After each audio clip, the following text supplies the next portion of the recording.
Between 1847 and 1862, something peculiar happened at Fairhaven Plantation, located 17 miles northwest of Charleston, South Carolina. While the Underground Railroad operated throughout the South, helping thousands escape to freedom, records show that not a single enslaved woman from this particular estate ever attempted to flee. Not one. During the same period, 12 men from the property were documented as runaways in newspaper advertisements and county records. The Charleston Mercury published notices for their capture. Reward money was posted. But the women? They stayed. Every single one of them. What makes this even more disturbing is what auction records reveal. Women sold from Fairhaven commanded prices 2 to 3 times higher than comparable sales elsewhere in South Carolina. Bills of sale describe them with unusual language: superior breeding stock, proven bloodline, guaranteed fertility. Documents held in the Charleston Historical Society archives show systematic notations beside each woman's name. Numbers, dates, detailed physical descriptions that read more like livestock inventories than human records. For 15 years, this pattern continued uninterrupted until a physician from Philadelphia discovered what was hidden beneath the plantation's eastern tobacco barn, a secret that several of Charleston's most prominent families had paid handsomely to keep buried. Before we continue with the story of Fairhaven Plantation, if you're hearing this from anywhere in the United States, we'd love to know. Drop a comment telling us what state or city you're listening from. And if dark historical mysteries like this fascinate you, make sure to subscribe and hit that notification bell, because the truth we're about to uncover is something history tried very hard to forget. Now, let's discover what really happened in those fields outside Charleston. The discovery that would eventually expose Fairhaven came not from escaped slaves or abolitionist investigations, but from something far more mundane: a property dispute over inheritance in 1862. Fairhaven Plantation sprawled across 800 acres of prime low-country land, its fields producing Sea Island cotton that fetched premium prices in European markets. The estate had belonged to the Rutledge family since 1791, passing from father to son through 3 generations. By the 1840s, it was under the management of Thomas Rutledge III, a man whose quiet demeanor and modest lifestyle stood in stark contrast to the ostentatious wealth displayed by neighboring planters. He attended church regularly at St. Philip's in Charleston, served on civic committees, and was known for running what locals called a well-ordered operation. The plantation maintained approximately 60 enslaved people, a relatively small number for an estate of its size. What set Fairhaven apart, however, was its demographic composition. In 1850, census records show an unusual ratio: 38 women and girls to only 22 men and boys. Most plantations maintained roughly equal numbers, sometimes favoring male laborers for heavy field work. Fairhaven's numbers inverted this entirely.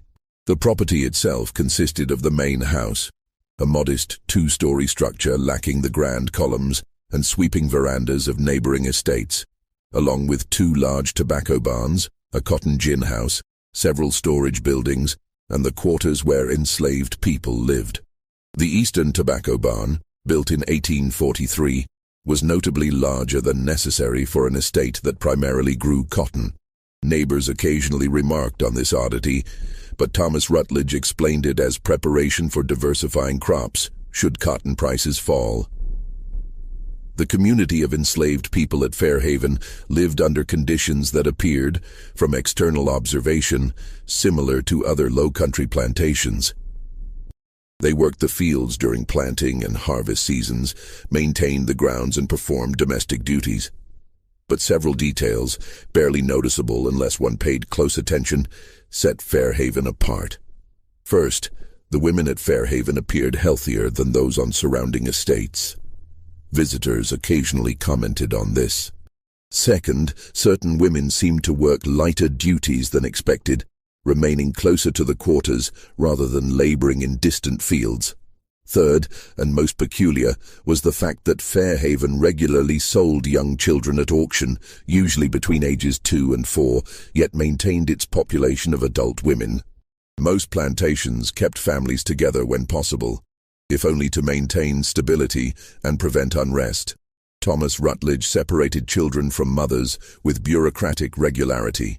One person who noticed these patterns was Dr. Samuel Brennan, a physician from Philadelphia who had relocated to Charleston in 1858.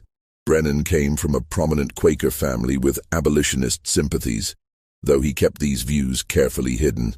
His medical practice in Charleston served wealthy clients, and he quickly gained access to elite social circles. This position allowed him to observe details that might otherwise have escaped notice. Brennan first encountered Fairhaven's unusual reputation in late 1859 when he attended an estate sale in Charleston, where several enslaved people were being auctioned. Among them, a young woman approximately 20 years old, sold from Fairhaven Plantation. The auctioneer described her with language that made Brennan uncomfortable. Not just the typical dehumanizing rhetoric common to such sales, but specific terminology suggesting selective breeding. 5 successful births, the auctioneer announced. Superior physical constitution, Fairhaven trained. The bidding reached $1,400, an extraordinary sum. For comparison, prime field hands typically sold for $800 to $1,000. Women, valued primarily for domestic work and childbearing potential, usually commanded lower prices.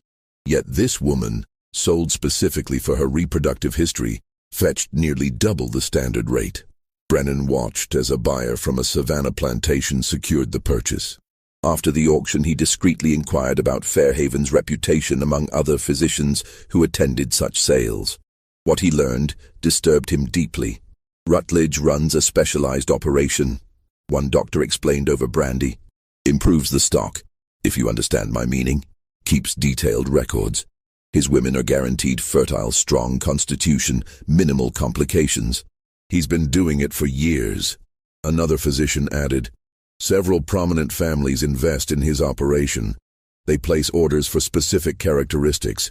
He delivers results. Brennan pressed for details, but the conversation shifted. He'd learned enough, however, to understand that something systematic was occurring at Fairhaven.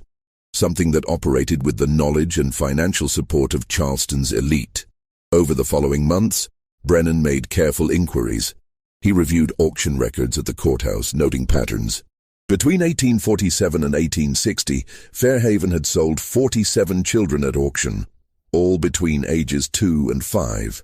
During the same period, the plantation sold 19 women, all described with similar language about fertility and constitution. The prices commanded ranged from $1,200 to $2,600, consistently far above market rates. He also discovered something else in the records. Fairhaven rarely purchased enslaved people at auction. The plantation's population maintained itself through births, with occasional sales reducing the numbers. This was unusual. Most plantations supplemented their labor force through regular purchases, especially as children were typically kept rather than sold young. The pattern suggested something Brennan had only read about in abolitionist literature from the North. Systematic breeding operations, treating human beings as livestock to be improved through selective reproduction. While such practices existed throughout the South, they were rarely acknowledged openly and almost never operated with this level of organization and documentation. Brennan's medical training made him aware of the emerging pseudoscientific theories about heredity and human improvement, ideas that would later coalesce into the eugenics movement, but which were already circulating in certain academic and medical circles. He knew that some wealthy Southerners were fascinated by these concepts, seeing them as justification for slavery and as opportunity for profit. But understanding the theoretical possibility was different from confronting its actual implementation. Brennan needed evidence, not just patterns in public records. He needed to see Fairhaven's operation firsthand. The opportunity came in early 1862, after the outbreak of the Civil War had begun disrupting normal plantation operations. Thomas Rutledge III had died in October 1861, leaving the estate to his son, James Rutledge, who was serving as an officer in the Confederate Army. The plantation was being managed temporarily by an overseer named Harold Gaines, who lacked the connections and discretion of the Rutledge family. Brennan learned that Gaines was quietly seeking buyers for some of Fairhaven's enslaved population, trying to generate cash to maintain the estate during James Rutledge's military service. This provided Brennan with the excuse he needed. He would visit Fairhaven posing as a potential buyer, claiming to represent a consortium of Mississippi planters interested in acquiring proven breeding stock to rebuild their own operations. He sent word to Gaines, expressing interest and providing references from Charleston merchants who knew him as a respectable professional. Gaines, eager for sales in the uncertain wartime economy, responded with an invitation to visit Fairhaven and inspect the property's available women. On March 14, 1862, Brennan rode northwest from Charleston along the Ashley River Road, following directions to Fairhaven Plantation. The day was overcast, typical for early spring in the Low Country, with humidity hanging heavy in the air. As he approached the property, he observed the fields, some planted with early cotton, others lying fallow. The main house appeared well-maintained but understated, lacking the grandeur he'd expected for such a profitable operation. Gaines met him at the main house, a rough-mannered man in his 40s who handled the business with surprising frankness. "You're interested in the breeding operation," he said, not as a question but as statement of fact. "I can show you the stock, the records, everything. Mr. Rutledge kept meticulous documentation. You won't find better quality anywhere in the South." They walked across the property toward the Eastern Tobacco Barn. Brennan maintained his role as interested buyer, asking questions about productivity, health management, and pricing. Gaines answered readily, clearly accustomed to such inquiries from wealthy clients. "Mr. Rutledge started the program in 1847, Gaines explained as they walked. He studied agricultural improvements, read about cattle breeding, sheep improvement, realized the same principles could be applied to generate superior slaves. Started with 6 women of prime age and strong constitution, kept careful records of each birth, tracked which combinations produced the best results." The casual way Gaines described this, as if discussing crop rotation or livestock management, made Brennan's stomach turn, but he maintained his composed exterior. They reached the tobacco barn, a large structure with weathered wood siding and a peaked roof. Gaines produced a key and unlocked the main entrance. The barn's interior appeared ordinary at first, the typical layout for tobacco storage, with hanging racks and sorting tables. But Gaines led Brennan toward the back corner, where another door stood, this one with a substantial lock. "The program operates here," Gaines said, unlocking this second door. "Most people never see this section. Mr. Rutledge only showed clients he trusted." Beyond the door, wooden stairs descended into darkness. Gaines lit a lantern and led the way down. Brennan followed, his pulse quickening as they descended below ground level, unusual for low-country construction, where high water tables typically prevented cellars. At the bottom of the stairs, another door opened into an underground space that made Brennan understand with sudden horrifying clarity why no women had ever fled from Fairhaven. The basement extended beneath the entire eastern section of the barn, approximately 40 feet long and 20 feet wide. The space was divided into individual cells, each about 6 feet square, with wooden walls and barred doors. 6 of the 8 cells were occupied. Inside each, a woman sat or lay on a simple wooden bed frame with a thin mattress. The air smelled of dampness, bodies, and confinement. Ventilation came from several small pipes that extended upward through the barn floor. But what struck Brennan most forcefully was not the physical space itself. Prison cells and confinement were not uncommon in the antebellum South. What made this different was the systematic organization, the clinical precision of the operation. Along one wall, a large table held stacks of leather-bound ledgers. Above the table, a chart listed each woman's name, age, and a series of numbers and dates. Medical instruments sat on a side shelf, examination tools, scales, measuring devices. Gaines gestured to the occupied cells. "These are the current rotation," he explained matter-of-factly. "Mr. Rutledge kept between 6 and 8 in the program at any given time. They're brought down when confirmed pregnant, kept here until birth, then returned after recovery. Keeps them healthy, well-fed, protected from field work that might cause complications." Brennan struggled to maintain his composure. "How long do they remain here?" "Depends. Most births are 7 to 9 months apart, accounting for recovery time." Mr. Rutledge tracked everything: diet, exercise, optimal timing. He developed a whole system. Very scientific. Gaines spoke with obvious pride in his employer's methods. One of the women in the cells watched Brennan with hollow eyes. She appeared to be in late pregnancy.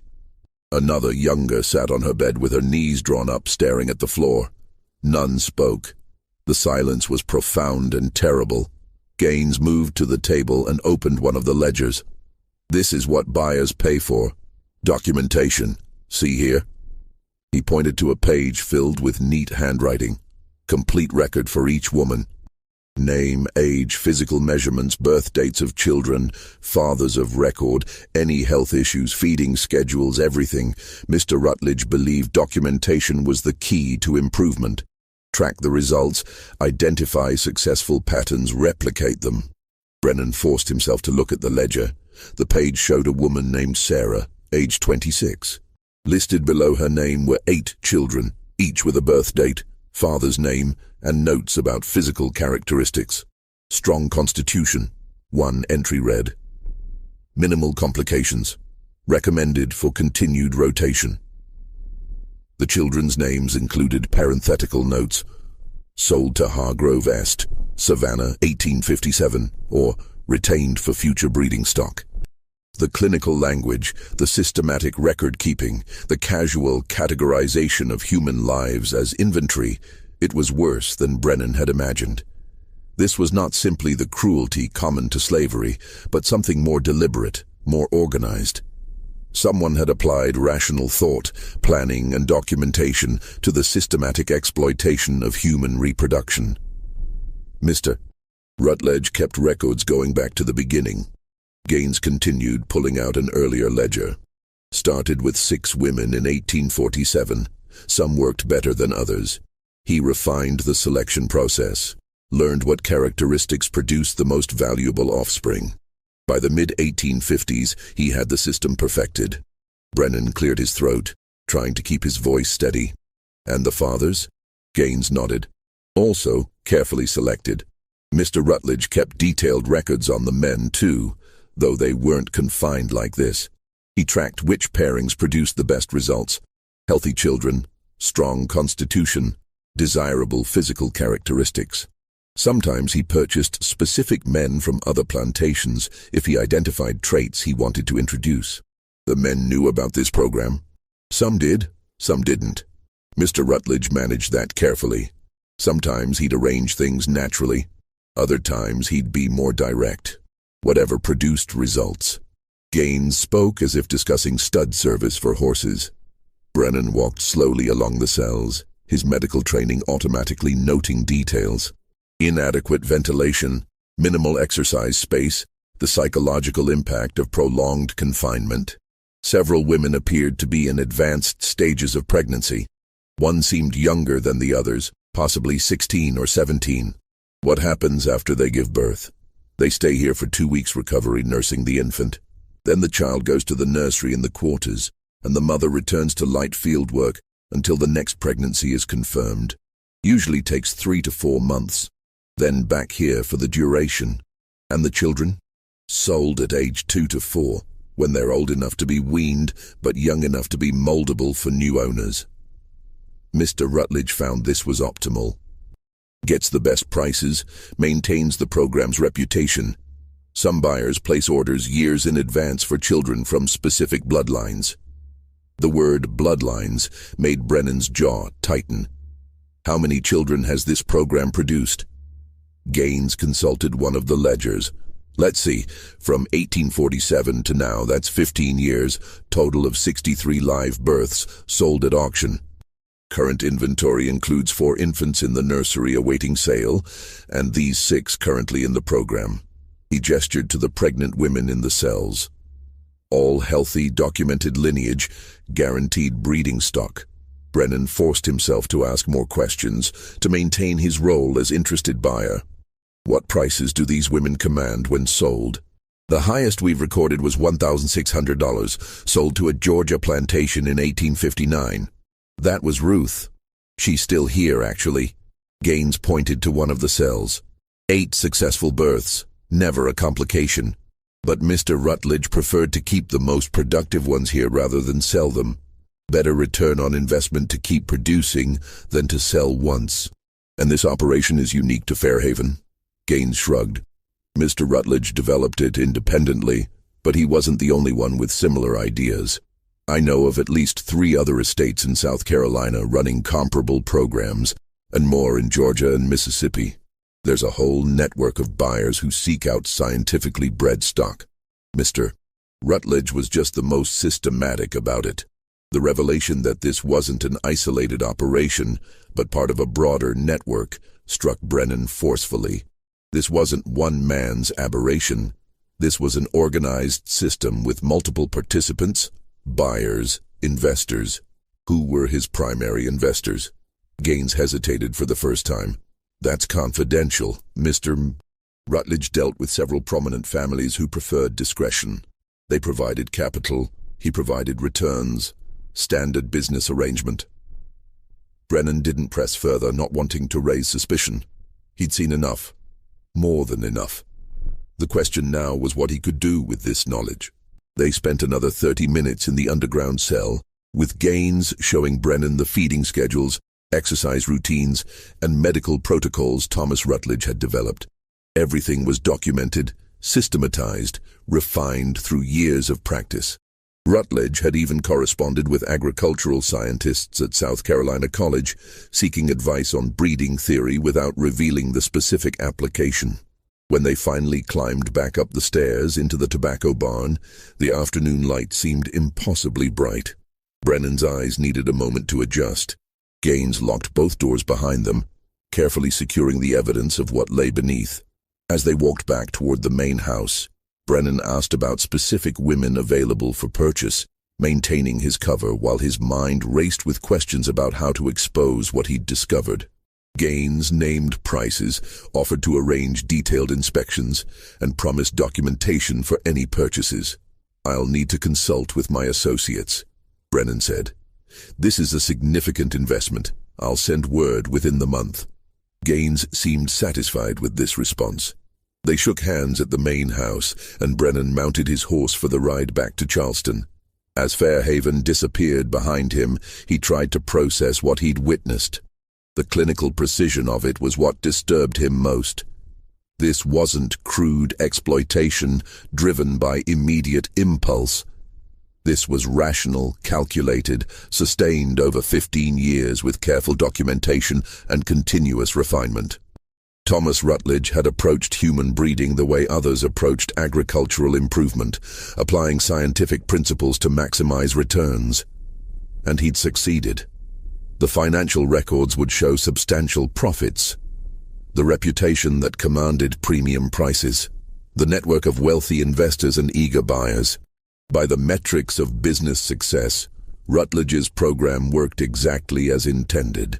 That night, in his Charleston residence, Brennan began documenting everything he'd observed. He sketched a diagram of the underground cell, noted the names he'd seen in the ledgers, recorded Gaines's statements, and transcribed as much detail as possible while memory remained fresh. But documentation alone wouldn't stop this. Slavery was legal. Breeding programs, while not widely discussed in polite society, were not illegal.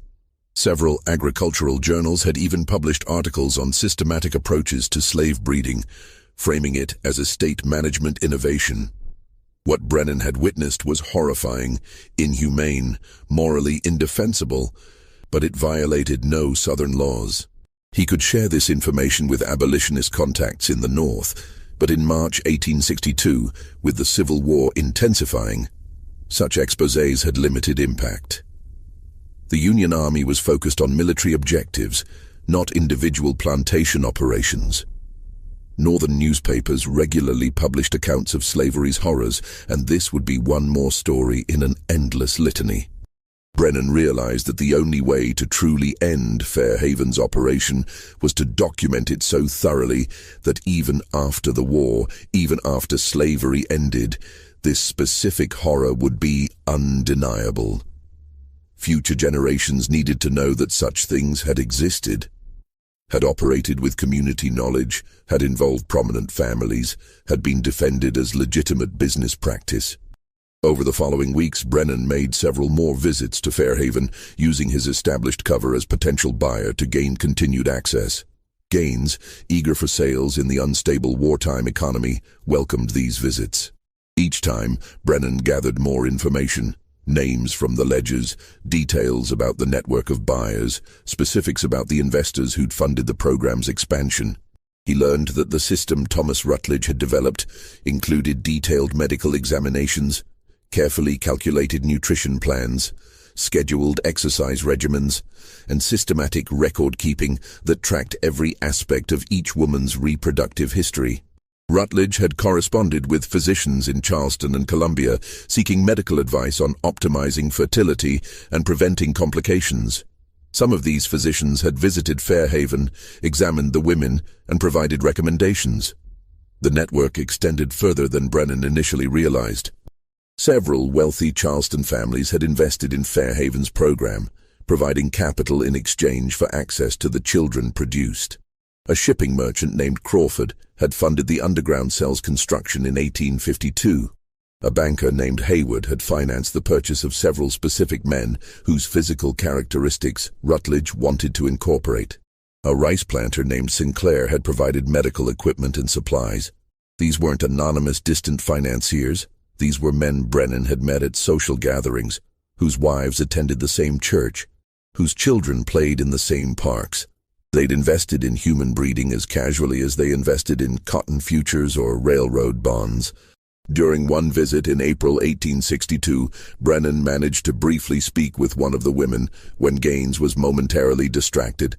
Her name was Sarah, the same one whose ledger entry he'd seen weeks earlier. She was 31 years old and had given birth to 8 children in the program, none of whom she'd been allowed to keep past age 2. "Why don't you run?" Brennan asked quietly, the question that had puzzled him from the beginning. "The men run. Why don't the women?" Sarah looked at him with eyes that held depths of exhaustion and resignation. "Where would we go?" she said simply. "They tell us if we run, our babies die. And they mean it. They've done it. First year of the program, a woman named Rebecca ran. When they brought her back, her baby was gone. Mr. Rutledge gathered all of us, made sure we understood. You run, your child dies. Every woman here has children somewhere, sold to plantations across the South. We don't know where most of them are, but we're told if we cause trouble, if we run, word goes out to those plantations. Our children suffer, so we don't run, we stay, we survive. We hope somehow, someday, we might see our children again." The psychological control was perfect. The physical cells underground were only part of the prison. The real imprisonment was the systematic use of children as hostages, as leverage, as insurance against resistance. The women stayed not because they couldn't imagine escape, but because escape meant abandoning or endangering their children. Before Brennan could respond, Gaines returned, and the moment ended. But Sarah's words stayed with him. We stay, we survive, we hope. By late spring 1862, Brennan had accumulated extensive documentation of Fairhaven's operation. He had diagrams, copied ledger entries, names of investors and buyers, details about the network of similar operations, and first-hand testimony from Sarah. He'd also identified several Charleston physicians who'd provided medical consultation to Rutledge over the years. The question was, what to do with this information? The war was intensifying. Union forces had captured Port Royal in November 1861, establishing a foothold on the South Carolina coast. Charleston would likely face military pressure as the war progressed. Brennan knew that chaos might soon engulf the Lowcountry, potentially destroying evidence or scattering the people involved. He made a decision. He would compile everything into a detailed report, seal it with notarized statements from several witnesses he'd carefully recruited, and deposit copies with trusted contacts both in Charleston and in Philadelphia. When the war ended, however it ended, this documentation would exist. The perpetrators could be identified. The investors could be named. The operation could be exposed, not as rumor or accusation, but as documented fact. Throughout the summer of 1862, Brennan worked on this documentation while maintaining his medical practice and his cover as interested buyer. He made his final visit to Fairhaven in August, telling Gaines he'd decided not to proceed with purchases due to wartime uncertainty. Gaines seemed disappointed but understanding. Many business arrangements were being abandoned as the war's outcome grew increasingly uncertain. During this final visit, Brennan managed to give Sarah a folded piece of paper with an address in Philadelphia, his family's home, his sister's name. "If you survive this," he told her quietly, "if you ever get north, find this address. Tell them Samuel Brennan sent you. They'll help you." Sarah took the paper, looked at it briefly, then tucked it away somewhere in her clothing. She didn't respond, but her eyes held something that might have been gratitude, or might have been simply acknowledgement that someone had seen her suffering and recorded it. Brennan left Fairhaven for the last time, rode back to Charleston, and completed his documentation. In September 1862, he sealed multiple copies of his report in waxed packets and arranged for them to be stored separately. One with a lawyer in Charleston, one shipped to his family in Philadelphia, one deposited with a Quaker meeting house in Columbia. Then he waited to see what the war would bring. The war came to Charleston slowly, then suddenly. Union forces maintained a naval blockade, gradually strangling the city's economy. Bombardments began in 1863. By 1865, with Sherman's army approaching from the west and Union forces closing in from the coast, Charleston's Confederate defenders abandoned the city. Brennan, who had maintained his medical practice throughout the war years, treating both Confederate soldiers and civilians, stayed in Charleston through its fall. When Union forces occupied the city in February 1865, he immediately sought out military authorities with information about Fairhaven Plantation. The Union Army, dealing with thousands of newly freed people and the massive logistical challenge of occupation, was initially uninterested in investigating what they viewed as historical grievances. Slavery was ending. Justice for past wrongs would have to wait until order was restored. But Brennan persisted.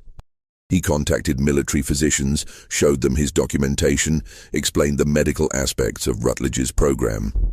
Finally, in March 1865, he convinced a Union Army captain named Joseph Fuller to accompany him to Fairhaven to see if any evidence remained. They rode northwest from Charleston on a day that felt like spring arriving early, the Lowcountry beginning its transformation from winter dormancy to new growth. As they approached Fairhaven, Brennan saw immediately that much had changed. The fields lay uncultivated. The main house showed signs of fire damage on one side. The tobacco barns stood empty, doors hanging open. They found Harold Gaines at a small house on the property's edge, now occupied by several formerly enslaved families who had claimed the land. Gaines, no longer an overseer but a man trying to survive in the collapsed economy, told them what had happened. When news came that the war was ending, people started leaving. Gaines said, "The enslaved people just walked away. Some of the women went down to that underground cell and tore it apart. They wanted to destroy everything, the records, the cell itself. I didn't try to stop them. By then, what did it matter? The ledgers?" Brennan asked. "The documentation? Burned. The women burned everything. All Mr. Rutledge's records, years of documentation, all of it. They made a fire right there in the tobacco barn and burned every paper they could find." "What about the women themselves?" Sarah, Ruth, the others? Gaines shrugged. Most left. I heard some went north with Union soldiers. Others scattered to different plantations looking for children who'd been sold. I don't know what happened to most of them. Captain Fuller wanted to see the underground cell. Gaines led them to the Eastern Tobacco Barn, now a burned-out shell. The door to the underground space stood open. They descended the stairs, Brennan for the first time in 3 years, Fuller for the first time ever. The cell was exactly as Brennan remembered, but transformed by destruction. The doors to individual cells had been torn from their hinges. The examination table was overturned. Ashes filled several buckets where papers had been burned. The charts on the walls had been ripped down, leaving only torn fragments. But not everything was destroyed. In the debris, Brennan found a ledger that had partially survived. Pages charred at the edges but still legible. It covered the years 1847-1852, the program's early period. He carefully gathered the damaged book and several other paper fragments that had escaped complete destruction. Captain Fuller stood in the middle of the underground space, looking at the cells, trying to comprehend what had occurred here. "How long did this operate?" he asked quietly. 15 years, Brennan replied. From 1847 to 1862. 63 children sold. Multiple women cycled through the program. All of it documented, systematized, refined over time. And it was legal. Slavery was legal. Breeding programs were legal. Nothing about this violated Southern law at the time. Fuller shook his head slowly. "What kind of men?" "Respected men," Brennan interrupted. "Prominent Charleston families, church members, civic leaders, men who believed they were being innovative, applying scientific principles to estate management. They saw no moral problem with any of it. They searched the rest of the property, but found little additional evidence. The formerly enslaved people who now occupied portions of Fairhaven confirmed that most of the women from the breeding program had left immediately after emancipation. Some had gone north, others had traveled to plantations in Georgia and Alabama, searching for children sold years earlier. One elderly woman, who had worked in the main house, told Brennan that she remembered Sarah. She left in late February, soon as she heard Sherman's army was coming. Said she was going to find her children. She had an address somewhere up north. Piece of paper she'd kept hidden for years. I saw her write down the names of her children before she left. 8 names, their ages, the plantations where they'd been sold. She was going to find every one of them, she said. Did you know where she went first? Georgia, I think. That's where 2 of her babies were sold. Brennan felt a small measure of satisfaction knowing Sarah had kept the address he'd given her, had survived until freedom, and was now actively searching for her children. Whether she would find them, whether they would recognize each other after years of separation, whether any reunion was even possible. These questions remained unanswerable. Captain Fuller filed a report with military authorities documenting Fairhaven's breeding program, including Brennan's 3-year-old testimony and the physical evidence of the underground cell. The report was added to a growing collection of documentation about slavery's specific horrors, part of the vast record-keeping project Union authorities undertook to document the system they'd helped destroy. But there were no prosecutions. James Rutledge, Thomas Rutledge III's son, had died at the Battle of Gettysburg in 1863. Harold Gaines, as mere overseer, was not considered legally responsible for policies set by his employers. The investors who'd financed the program, Crawford, Hayward, Sinclair, and others, were wealthy Charleston citizens navigating the complexities of Reconstruction, and military authorities decided pursuing them would destabilize an already unstable situation. Brennan pushed for some form of accountability, but Union officials made clear their priority was political reconstruction, not prosecuting individual crimes that had been legal under Southern law. Slavery itself was the crime, one colonel told him. "We've ended slavery. That's the justice available." It wasn't enough. Brennan knew it wasn't enough, but it was all the justice that would be offered. He spent the remainder of 1865 and early 1866 in Charleston, helping with medical care for newly freed people and continuing to document what he'd learned about Fairhaven and similar operations. He interviewed dozens of formerly enslaved people, gathering their testimonies, recording their stories. He learned of at least 4 other breeding programs in South Carolina alone, plus several more in Georgia and Alabama. The network was extensive, and Fairhaven had been only one node in a much larger system. In March 1866, Brennan received a letter at his Charleston address. It had been forwarded from Philadelphia, sent by his sister, who explained that a woman had arrived at their home several months earlier, carrying his address. The woman was Sarah. The letter continued in Sarah's own words. She had learned to read and write with help from Brennan's sister, telling her story of the past year. She had traveled to 3 different plantations in Georgia, successfully locating 2 of her children. One was now 12 years old, the other 14. Neither remembered her.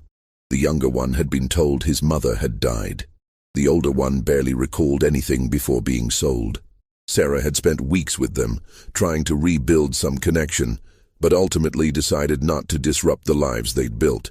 She left them at their plantations, now working as paid laborers rather than enslaved people, with a promise to visit again. "I found 2 of my 8, Sarah wrote, "and I will keep looking for the others.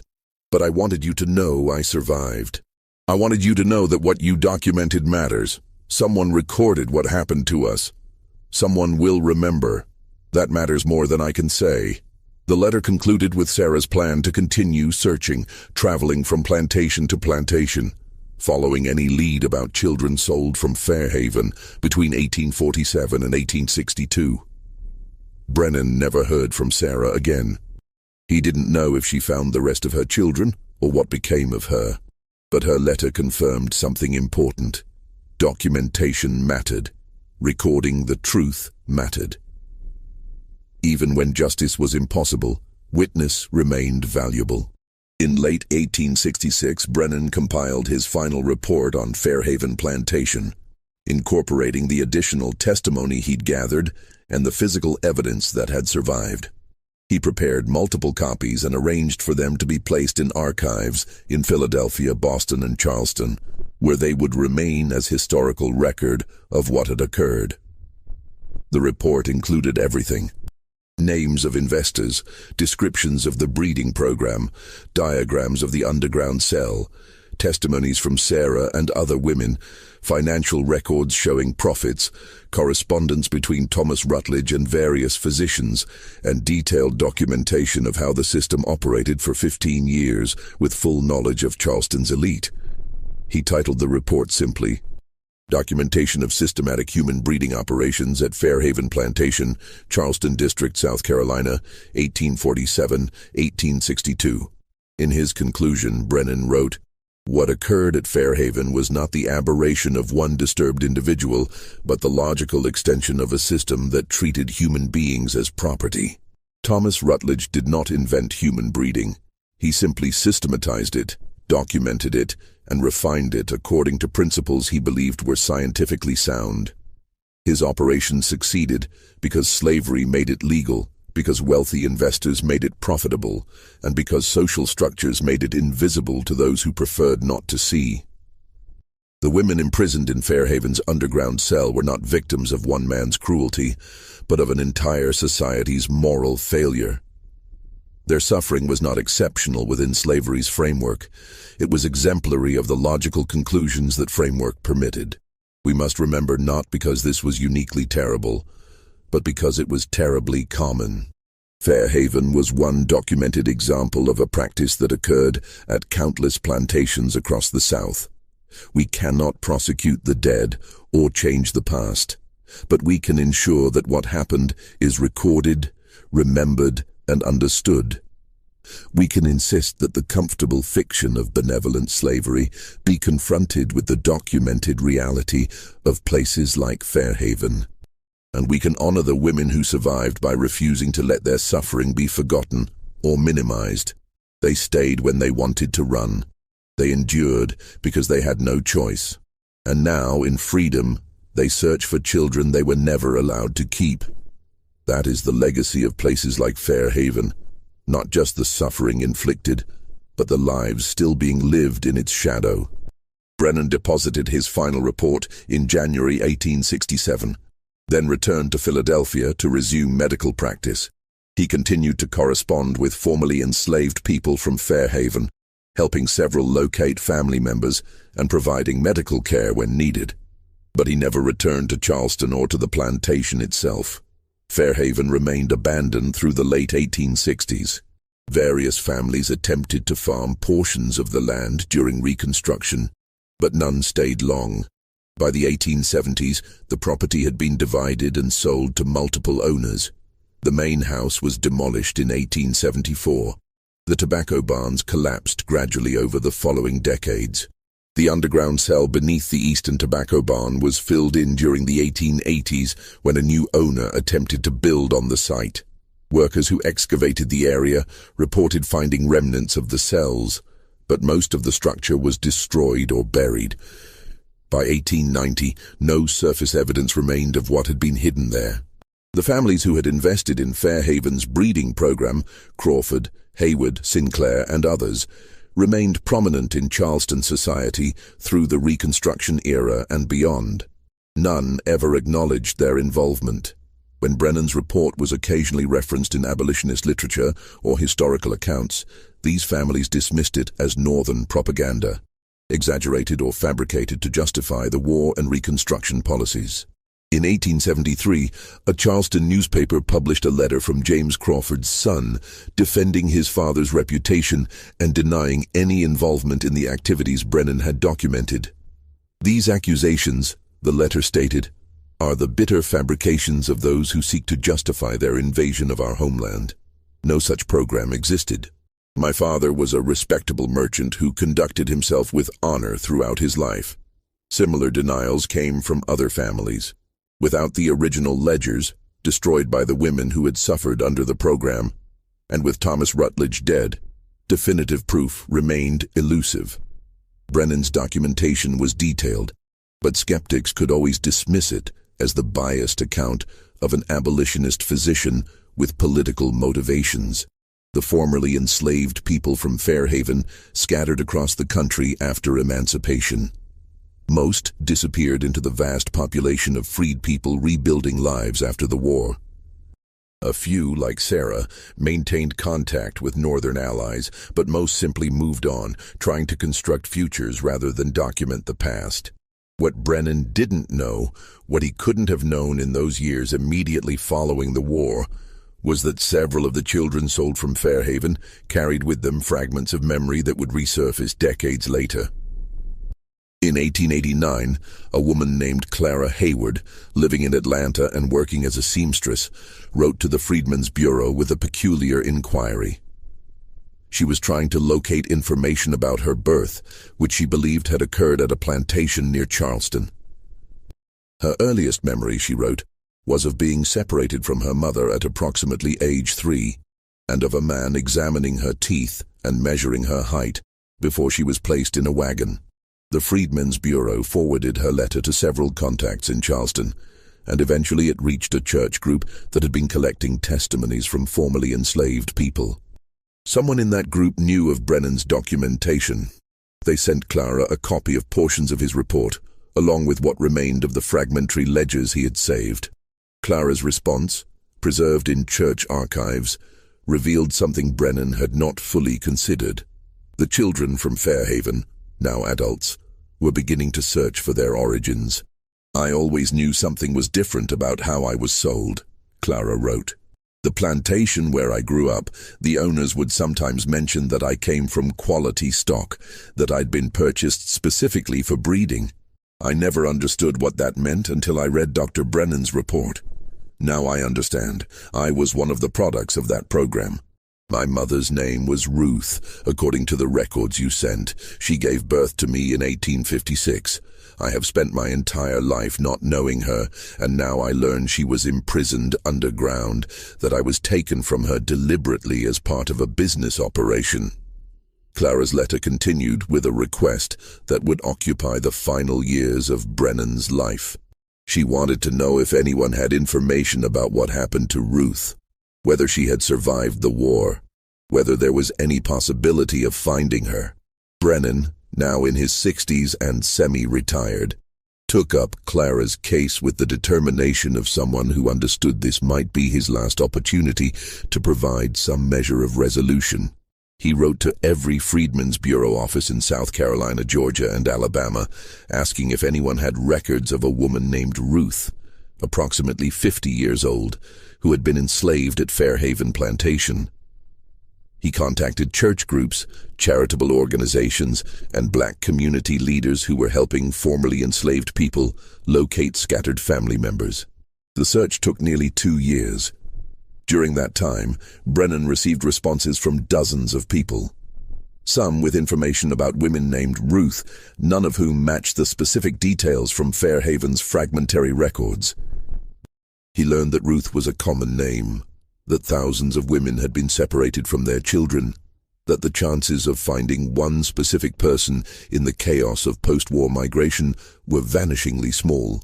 But in March 1891, 3 months before Brennan's death, he received a letter from a minister in Mobile, Alabama, who had heard about the search through a network of black churches. The minister wrote that an elderly woman named Ruth had been living in his congregation for several years. She rarely spoke about her past, but she had once mentioned being held in an underground cell at a plantation near Charleston, and she had given birth to 8 children, all of whom were taken from her.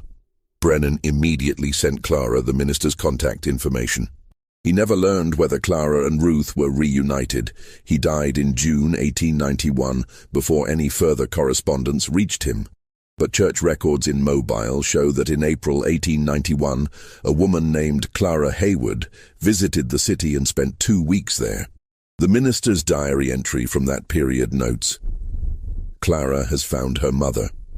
After 35 years of separation, they recognized each other immediately.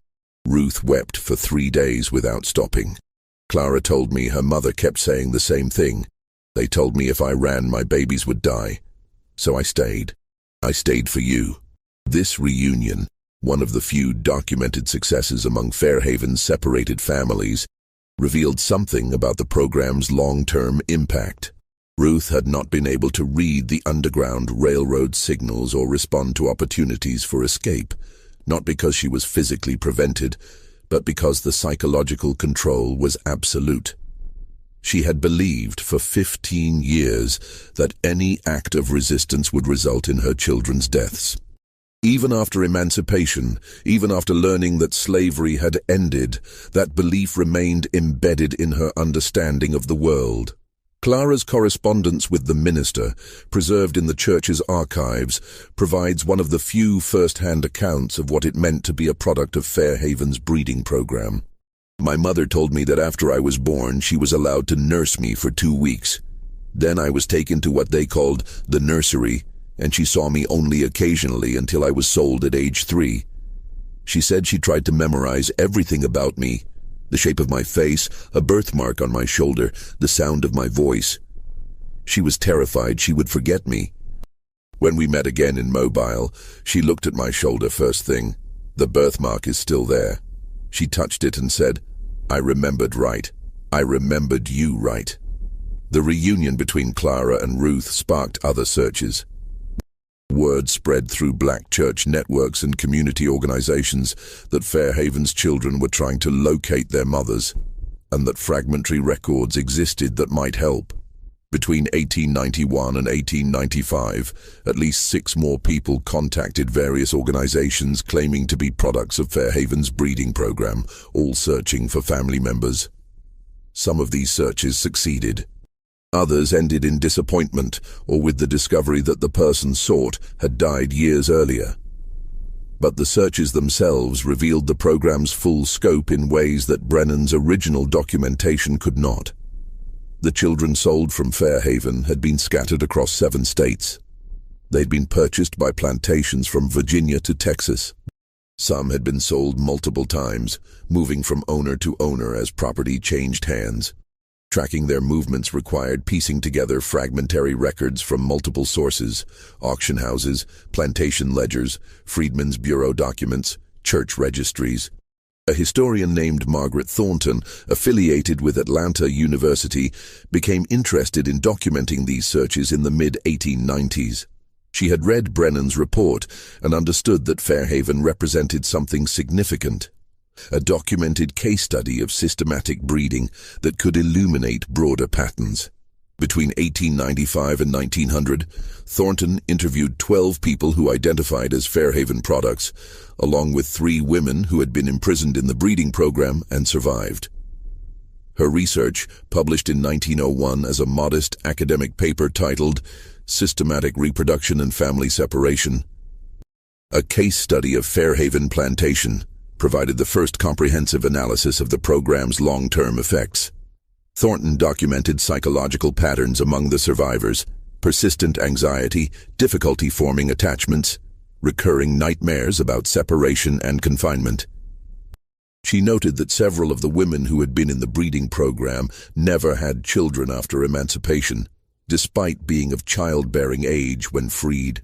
The experience of forced reproduction, of having children systematically taken, appears to have created a permanent aversion to pregnancy, Thornton wrote. Most significantly, Thornton's research revealed the network's extent. Through careful analysis of auction records and correspondence between plantations, she identified at least 11 other estates in South Carolina, Georgia, and Alabama that had operated similar programs between 1840 and 1865. Fairhaven had not been unique. It had been part of a coordinated system, with planters sharing information about techniques, comparing results, and even trading enslaved people specifically for breeding purposes. One particularly disturbing discovery in Thornton's research was documentation of what she called breeding exchanges. Several plantations, including Fairhaven, had arranged temporary transfers of enslaved men to introduce specific physical characteristics into their programs. A letter from Thomas Rutledge to a Georgia planter, dated 1857 and preserved in a county archive, discussed such an arrangement.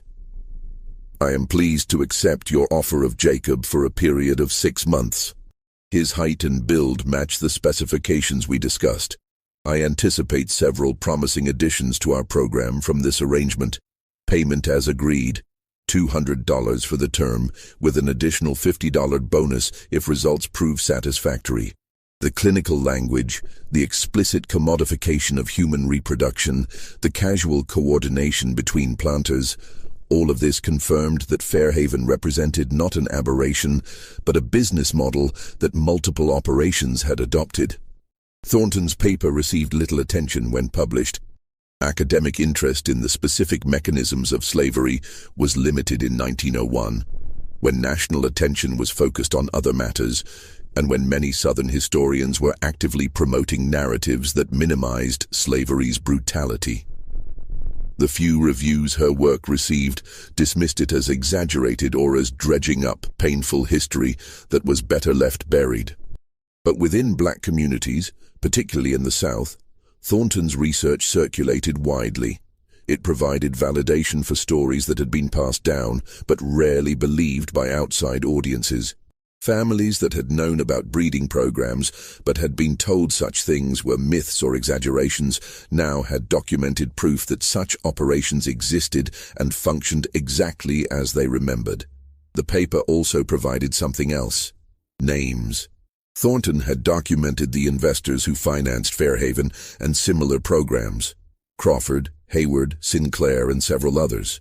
These families, still prominent in Charleston and other southern cities, found themselves unexpectedly confronted with their ancestors' involvement in systematic breeding operations. The response was swift and hostile. In 1902, descendants of the families named in Thornton's research pressured Atlanta University to disavow her work. The university, dependent on philanthropic contributions including from Southern donors, issued a statement calling Thornton's research poorly substantiated and suggesting it did not meet academic standards. Thornton herself faced significant professional consequences. She lost her teaching position and struggled to find academic employment afterward. But the documentation existed. Brennan's report existed. The fragmentary ledgers existed. The testimonies from survivors existed. And increasingly, the children who had been products of these programs were speaking publicly about their experiences, refusing to let the history be erased or minimized. One of these voices belonged to Samuel Crawford, ironically sharing a surname with one of Fairhaven's investors, though no relation. Born at Fairhaven in 1859 and sold at age 3 to a Mississippi plantation, Crawford had become a minister and community organizer in Jackson. In 1903, he published a short memoir titled Born for Sale: My Life as a Product of Systematic Breeding. The memoir described his childhood on the Mississippi plantation, where he was told repeatedly that he came from superior stock and was expected to produce children who could be sold at premium prices. "I was not raised to be a person," Crawford wrote. "I was raised to be a product. My value was assessed by my physical characteristics, my health, my potential for reproduction.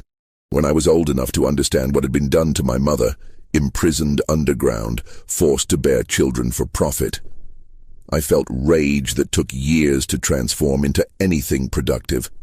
This rage drives my work now. I tell my story because I want people to understand that systematic breeding was not some vague historical abstraction. It happened to real people. It happened to my mother. It happened to me. And the people who designed and profited from these programs were not monsters. They were respectable citizens who saw nothing wrong with what they were doing." Crawford's memoir sold modestly, but reached important audiences. Copies circulated among black churches, educational institutions, and early civil rights organizations. More significantly, it inspired other Fairhaven products to share their stories. Between 1903 and 1910, at least 8 published accounts appeared, some as short newspaper articles, others as sections in larger memoirs, from people identifying as children sold from Fairhaven or similar breeding programs. These accounts shared common themes: the lifelong struggle to understand their origins, the psychological impact of learning.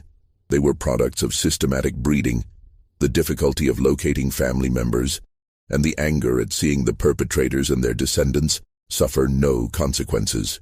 Several writers noted the bitter irony that the families who had profited from breeding programs remained wealthy and respected, while the victims and their descendants lived with the ongoing trauma.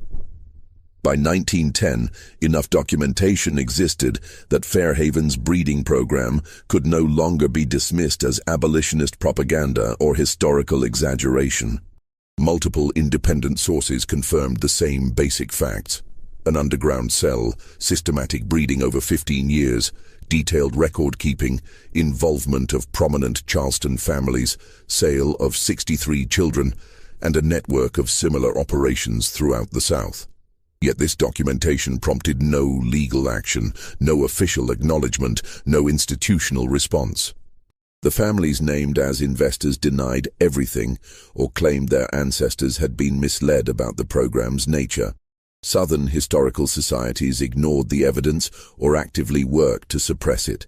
And nationally, in the early 1900s, there was little appetite for confronting the specific mechanisms by which slavery had operated.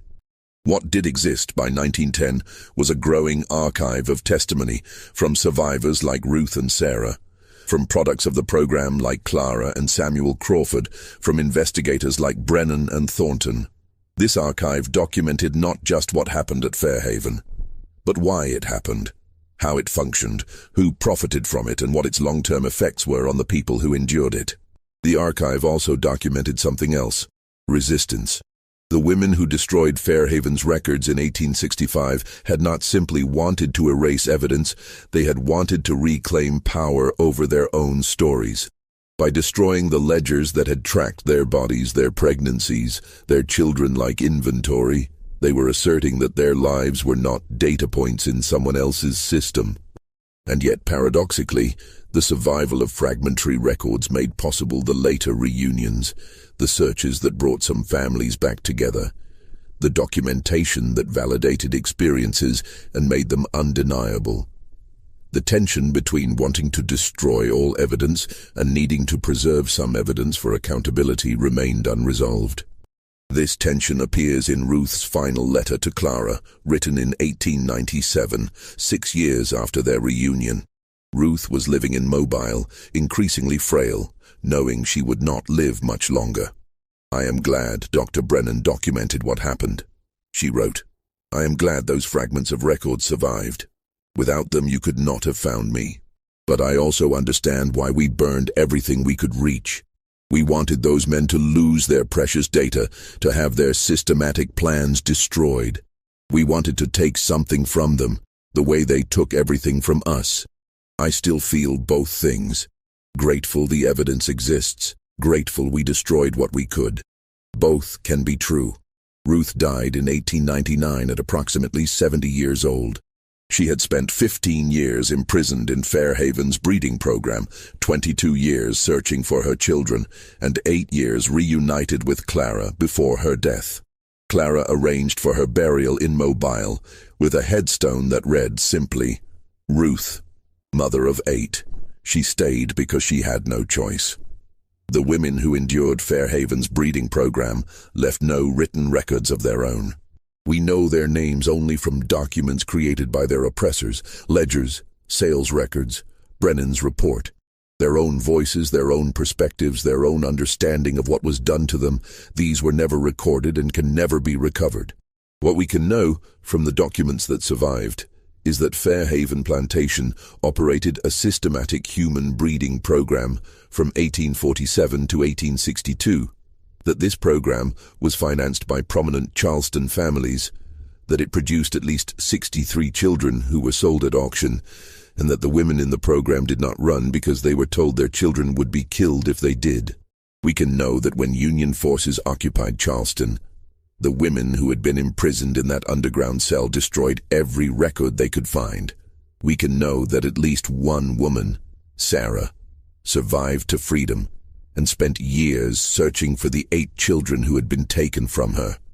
And we can know that Samuel Brennan, a physician from Philadelphia, documented what he witnessed because he believed that recording the truth mattered, even when justice was impossible.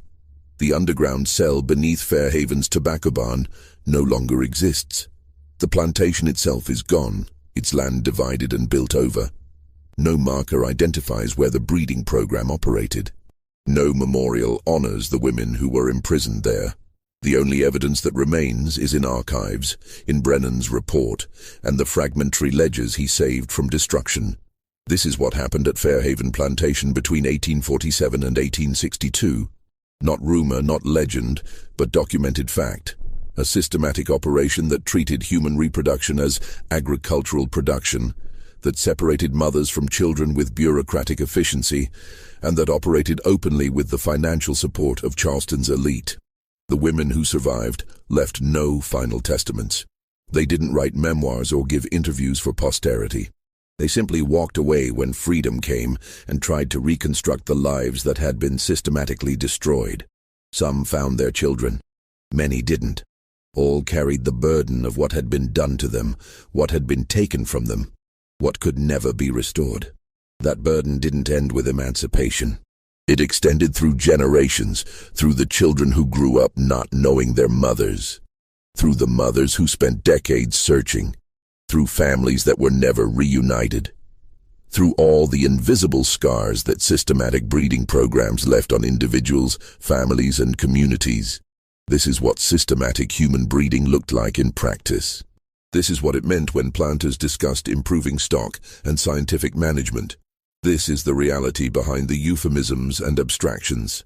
Real women, imprisoned underground, separated from their children, controlled through threats and manipulation, treated as production units in a profit-generating operation that lasted 15 years and was considered legally and morally acceptable by the society that permitted it. Fairhaven was not unique. It was simply one of the documented examples.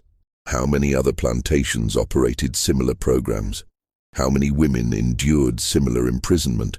How many children were separated from their mothers for reasons of profit and systematic breeding? The full extent will never be known, because most operations left no records, or their records were destroyed, or they simply were never investigated and documented the way Brennan documented Fairhaven. What we're left with is this one story, this one plantation, these women whose names we know only from their oppressors' ledgers, and the knowledge that for 15 years, in the low country outside Charleston, something terrible operated with full social acceptance, and when it ended, the women who survived destroyed every record they could find because they wanted no memory of what had been done to them, except for what Samuel Brennan saved, except for what he documented, except for what remains in archives, testimony that someone witnessed, recorded, and preserved. And now you know it too. You know that Fairhaven existed. You know what happened there. You know that no woman ever ran away, and you know why. You know that dozens of children were sold at auction, separated from their mothers, scattered across the South. You know that prominent families invested in this program and profited from it. You know that when the women gained their freedom, they tried to find their children. You know that at least one woman spent years searching. And you know that most of the women who endured this simply disappeared into history. Their full stories never recorded, their experiences known only to themselves. This is the truth that documentation preserves, not justice. There was no justice for Fairhaven's victims, not restoration. What was taken could never be restored. Just documentation, just the record that this happened, just the insistence that it be remembered rather than forgotten. Samuel Brennan believed documentation mattered. Sarah believed someone recording her suffering mattered. And maybe they were right. Maybe knowing the truth, even when we can't change the past, matters more than comfortable ignorance. What do you think of this story? Does knowing this history change how you understand the society that permitted it? Leave your comment below. If you found this account important and want more documented historical investigations like this, subscribe, hit the notification bell, and share with someone who values knowing the truth about our past. These stories need to be told, preserved, and remembered. Thank you for listening to this difficult history. See you in the next video.